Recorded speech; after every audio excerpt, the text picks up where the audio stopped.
All right, good evening, everybody. I hope you're having a great Tuesday night. This is the latest on what will be many updates for Erin over the coming week to week and a half. It's going to take a long time for this storm to come across the Atlantic. You can see it kind of swirling around out there in the middle of nowhere, moving west at 22 miles per hour, winds at 45. So yeah, it takes more than a few minutes to get across the Atlantic when you're only going 22 miles per hour. But this is the latest track as of the 5 p.m. advisory. Now, we're getting them at 5 and 11 a.m. and p.m. now. Once it gets all in closer toward the U.S., we'll start to get some more frequent updates there. Still, though, at this point, we don't anticipate it being a problem or even any impact here for us. That could change, and of course, that's the reason why we're following this as we go through the coming week here, just in case this thing decides to take a more westward turn and head more toward the southeast or somewhere along the U.S. East Coast. But right now, we're expecting to turn eventually toward the north. So you can see here, going from tropical storm to hurricane strength, probably sometime looking like Thursday maybe now.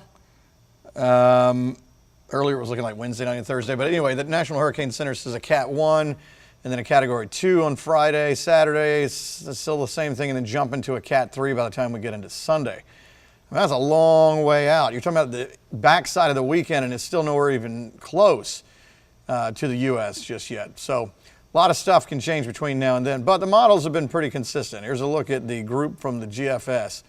So you're going to see a lot of different models. The red is kind of your average in the middle there. And that's going to show you where the most likely path, according to the GFS, is. There's Bermuda, little dot right there. So Bermuda definitely needs to keep an eye on this as we go through the beginning of next week, because both this and the European model draw it either right over it or somewhere near it. So notice how the trend is to start, once we get into the weekend and beyond, to start curving toward the north, and then off toward the northeast, back out into the Atlantic again. Now, of course, you do have a couple of outliers here. So keeping an eye on it just in case this thing skirts by the Bahamas and decides to kind of come on in a little bit closer here. So that's the GFS suite. Let's go on to the Euro model group. And you're going to see a lot of similarities here. The only main difference with this one, Bermuda is right underneath here, is this one has a little bit farther westward jog. It does want to kind of put it a little bit closer to the U.S. coast.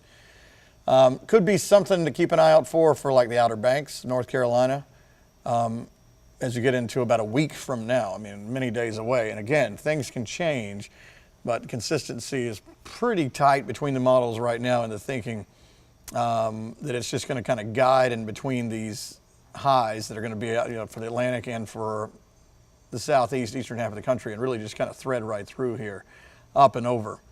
So again, like I talked about last night, becoming a fish storm. So this would be, the reason we call it that is because it's there for the fish, not so much people, except for Bermuda.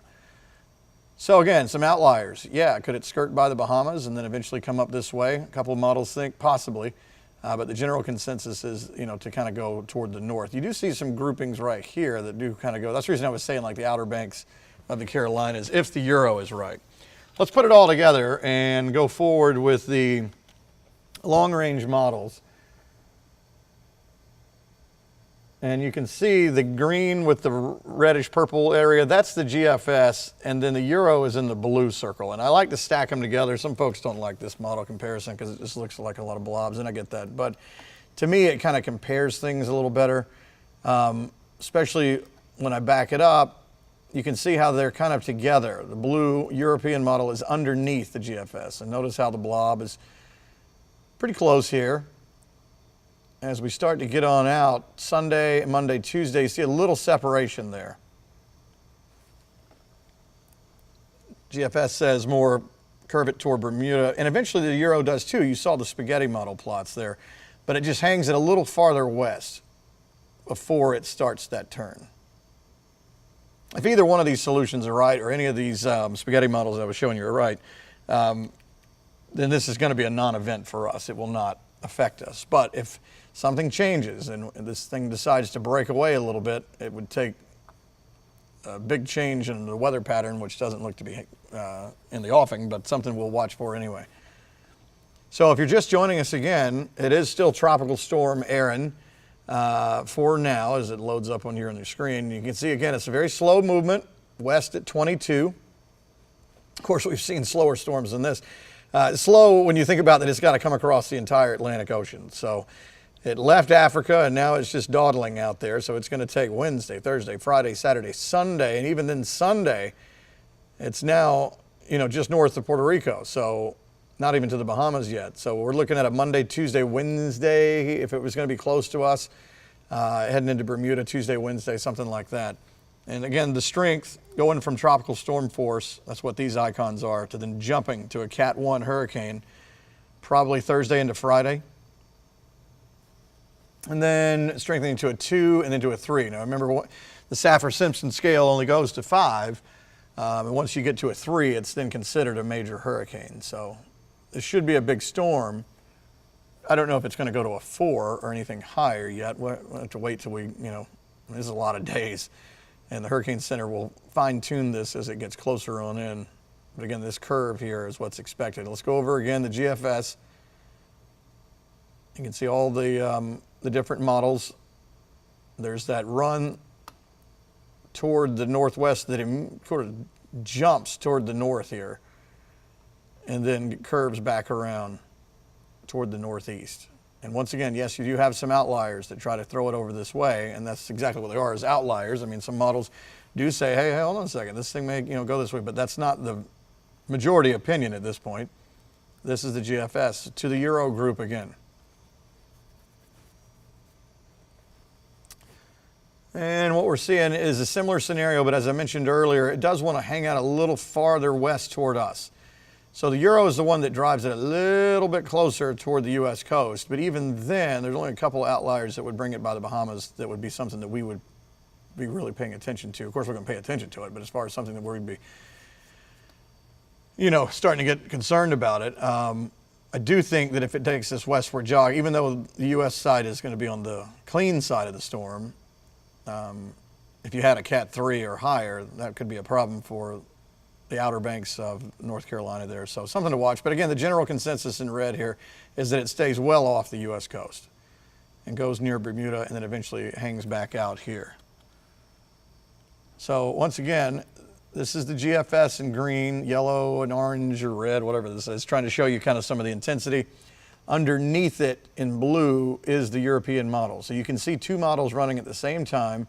And you see both, if you've ever seen, me show these kind of graphics before, and you're probably like, what is the blue and green paint spilled all over the wall? It is to show the comparison.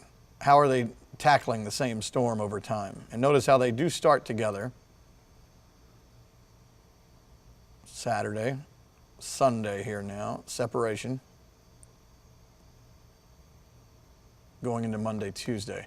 Not a huge difference, but the Euro, if this is the trend, again, that would put it a little bit closer, but they still both call for that turn. So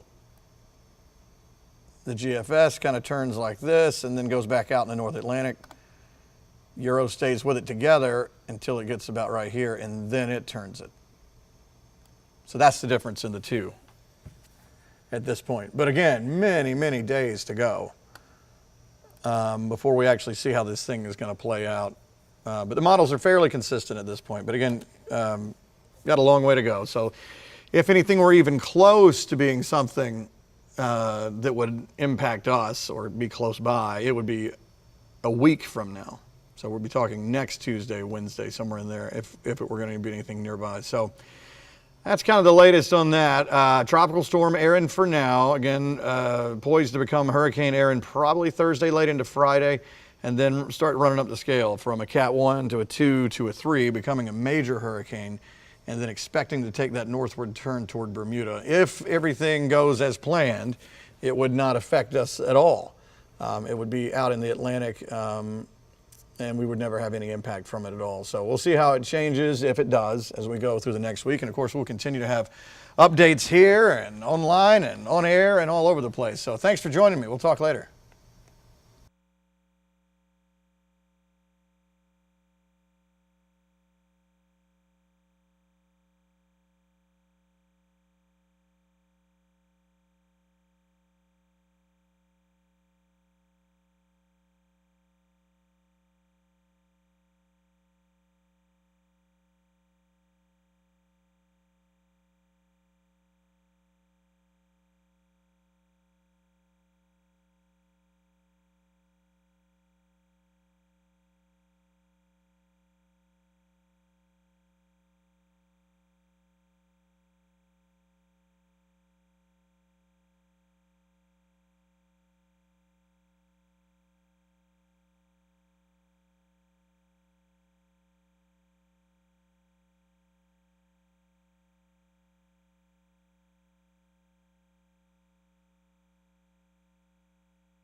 13 WMAZ weather, sponsored by Bucky Holland Heating and Air. Well, a little more heat out there today. We went up a couple degrees, looking at low 90s in a few spots, and the heat index is showing off, that's for sure. 84 in the Macon area that feels like 94. Now, Dublin and some of our eastern counties are sitting even higher than that. There's a look at Dublin, 87, that feels like 99. So here's a look at tonight. A storm or two, otherwise there's some scattered showers out there. And as we look at the numbers, again, we're seeing 80s on the board in some of that rain-cooled air, 83, 84. 91, 92 in some of the drier spots. And again, you can see where the heat index is sort of showing off a little bit more. And actually, everybody has a heat index. It's just some of them are in the triple digits. All right, so let's take away the clouds and see what we can find. There's a little bit of an arc right there. You can see an outflow boundary. That's what this is riding along here from storms that have been rolling up through Houston County heading into Bibb. So bits and pieces of that left over. Jones and Baldwin seeing some of that. Wilkinson in on the act, a little bit outside of Irwinton for the most part. As we roll on down, not a whole lot going on in our southern half for now, but there's more on off toward the south and west. So just kind of hit or miss stuff like this as we go through tonight. Maybe it's an isolated rain shower, and maybe there's a thunderstorm or two out there as well, and Future View agrees that just a couple of those maybe out there. So far, it doesn't look to be an overly active night. But the possibility of a blip off and on as we go on through the late night hours. This will take us into tomorrow afternoon, and it does try to show a little bit of a group here as we get into 4, 5, 6 o'clock, 7 o'clock tomorrow night, swinging on through. And the models for the past couple of days have been calling on a late night round that could come in around midnight tomorrow night into Thursday morning, which could just mean some overnight showers that kind of linger some into Thursday morning. After that, we'll look for the heat of the day Thursday to see if anything pops up. Of course, if we get some rain in the morning, it's probably going to kind of work the atmosphere over and take out some of that potential for later on Thursday afternoon. All right, let's talk about Erin. Again, this is still a tropical storm, but as we go through the next couple of days, this will be probably a hurricane. I'm thinking maybe by Thursday, a Cat 1. And then a 2, and then a 3. So that would make it a major hurricane. We've been talking about that for the past couple of days. As far as the GFS group with the spaghetti models, shows it moving in our general direction, but then there's that curve heading up toward the north, staying out over the Atlantic. And as we look at the Euro, it's pretty much doing the same kind of thing. Some models do try to kick it a little more this way, but the turn then does happen at some point. And you can see on the long-range models that as it makes its way up closer, both models are on it right here, and then it starts to curve its way on up toward Bermuda. So if this is right, this would be no effect for us here, but something we'll watch as we go through the next week. It takes many, many days to come across the Atlantic when you're only moving 20 miles an hour. So heat, yes, we have that. Humidity, for sure. Afternoon shower storm, sure, we have that too, guys.